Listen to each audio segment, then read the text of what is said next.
Hello and welcome to News Hour on Unity TV. Today is Thursday, 19th of October 2022 and it's equivalent to 14th of Rabiul Sani 1445 after Hijrah. The headlines: Discourage forgery, grant my application, Atiku urges Supreme Court. China promises to refinance Abuja, Kano, Port Harcourt, Maiduguri railway projects.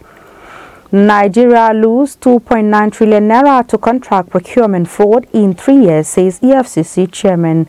On the foreign scene, 100 protests near U.S. Capitol calling for ceasefire in Israel-Hamas war. And in sport, Man United miss out on reaching Women Champions League group stage after PSG defeat. And those were the headlines, and for details and more of the stories, I am Rukayat Sani Ibrahim.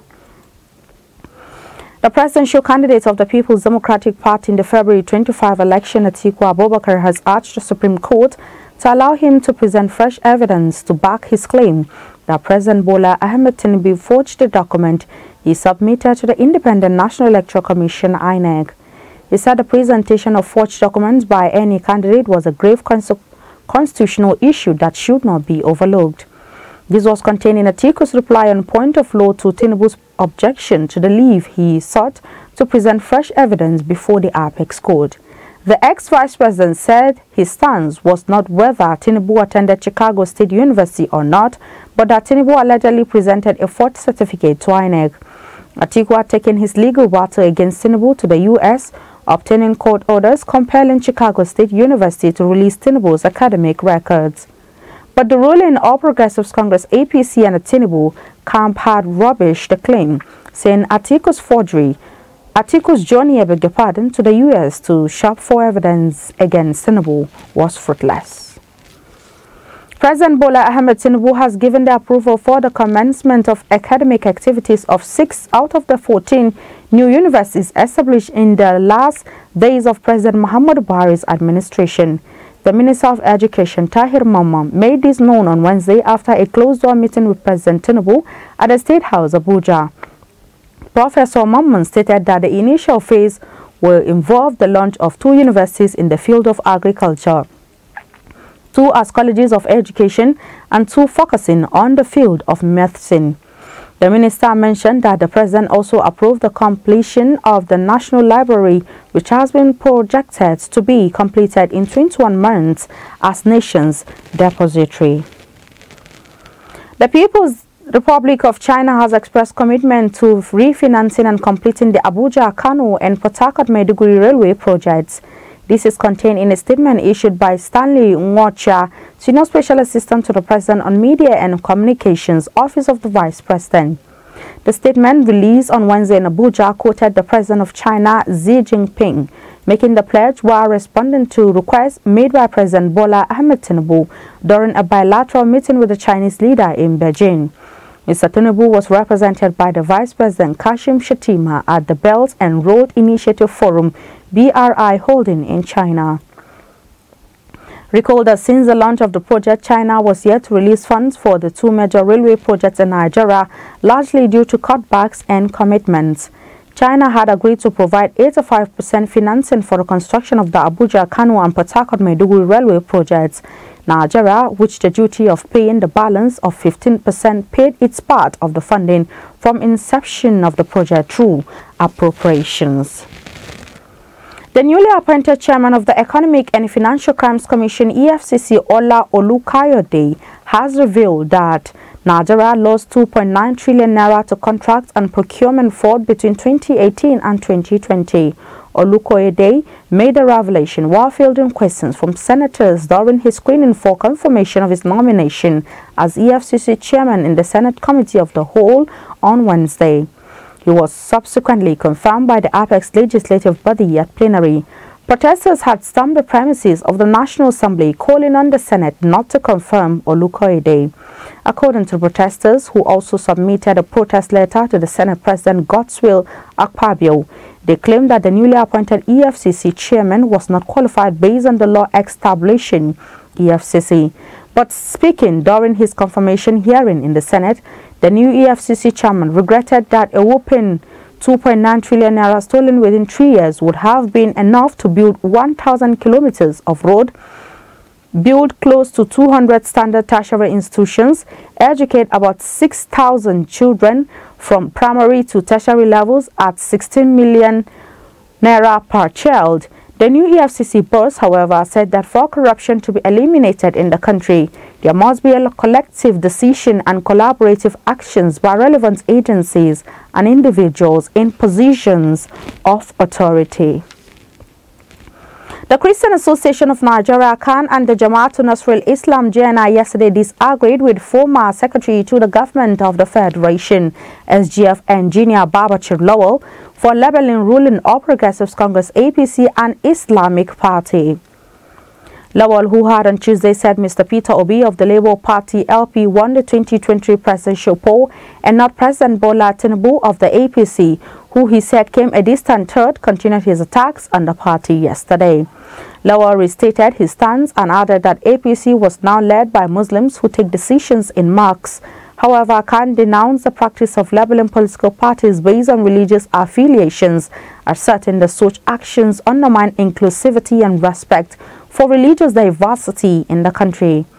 In an interview with newsmen, a senior Khan official who requested anonymity due to the national leadership resolution to remain apolitical reiterated that the views expressed by Lawal were his alone and should not be attributed to any Christian denomination. The Khan senior official emphasized the importance of respectful dialogue, tolerance, and unity among all Nigerians, irrespective of their political or religious inclinations. Also speaking, Malam Ibrahim Fina, Secretary of the Jama'at Islam JNI Kaduna State Chapter, said Lawal should have explained further how APC was an Islamic party. The Lagos State Police Command says it has identified a person in a viral video shown shooting an AK-47 rifle at the Ladipo market as Inspector Istefanus Kwanchi, serving in a Lagos squadron of the Mobile Police Mopo. Inspector Kwanchi was seen in viral video celebrating the reopening of the popular Ladipo market in Lagos State with AK-47 shots, to which the force spokesman Muyiwa Adejobi ordered an immediate probe. The spokesperson of the Lagos Police Command, Benjamin Hundeyin, on Wednesday confirmed the inspector's arrest in a post on X, formerly Twitter. He said that the Commissioner of Police Lagos State Command, CP Idowu Owo Hunwa, has ordered the immediate commencement of disciplinary proceedings against the officer for his unprofessional, unethical, and dangerous behavior. Search for Common Ground SFCG, an international and non-profit organization in partnership with the Federation of Muslim Women Associations in Nigeria, Form 1, and Center for Dialogue, Reconciliation and Peace, DREP, who are implementing a project in Nigeria titled Inclusive Religions Engagement Enhanced by Women and Youth I Renew, which is funded by the European Union, recently facilitated training of journalists from Plateau and Kaduna State on their social responsibility in the society. The training, which held in Kaduna, took participants through the rudiments of reportage on religious conflicts in Plateau, Kaduna, and beyond. Speaking earlier was a media specialist, Mr. Tamisan Roberts, who said freedom of religion is important because it gives the individual the right to form personal beliefs, manifest and express them. Temisan challenged journalists to adhere to their professional ethics that demand honesty, fairness, accuracy, transparency, sensitivity, and thoroughness when reporting religious issues. He urged them not to be emotional in their reportage, but should rather report objectively with a view to promoting peace in the society. As 2024 pilgrimage arrangement progresses, Plateau State Pilgrims Welfare Board reminds those interested in participating in the Hajj of the time constraint with regards to final date of funds remittance into the coffers of Saudi Arabian account. The Executive Secretary of Plateau State Pilgrim Welfare Board, Honorable Ayebu Dauda, who made the reminder in a chat with the information unit of the board, enjoined intending pilgrims to make their deposit of 4.5 million naira in time to enable the board complete registration and remittance of Hajj fare to the National Hajj Commission of Nigeria, NACON, Abuja. Honorable Dauda, in a statement by the board's public relations officer, Namu Sunusi, said this became necessary in tandem to the dollar rates that will determine the final cost of the Hajj fare computation. He said the general public, especially intending pilgrims, are warned and should not hold the board responsible if, after paying a lower amount of deposit, fail to secure a slot for 2024. Honorable Dauda added that the newly intended pilgrims will be treated on a first-come, first-served basis. He, however, called on the 2023 intending pilgrims who could not access their Zamzam water during the first distribution to please go to the board with their e-passport for onward collection, noting that there is no collection by proxy. Senate President Akwai emphasized the unity and maturity of the Northern Senate even amidst disagreement. Akwai stated this to State House correspondents on Wednesday after a closed-door meeting with the President Bola Ahmed Tinubu at the Asorok Villa, Abuja. Akwai's visit comes barely 24 hours after the Central representing Borno South, Ali Ndume, stormed out of the chamber.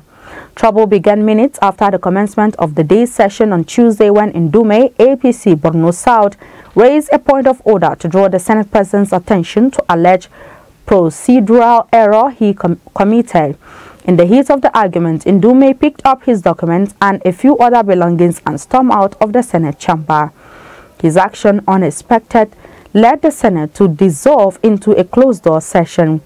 Speaking with State House correspondents after meeting on Wednesday, the Senate President, however, dismissed any crisis in the legislature. Akwai further explained that any arising disagreements are swiftly handled in closed sessions, ensuring unity and solidarity are maintained.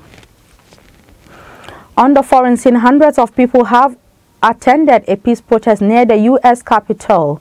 The activists rallied in Washington, D.C., calling on President Joe Biden's administration and Congress to press for a ceasefire in the Israel-Hamas war.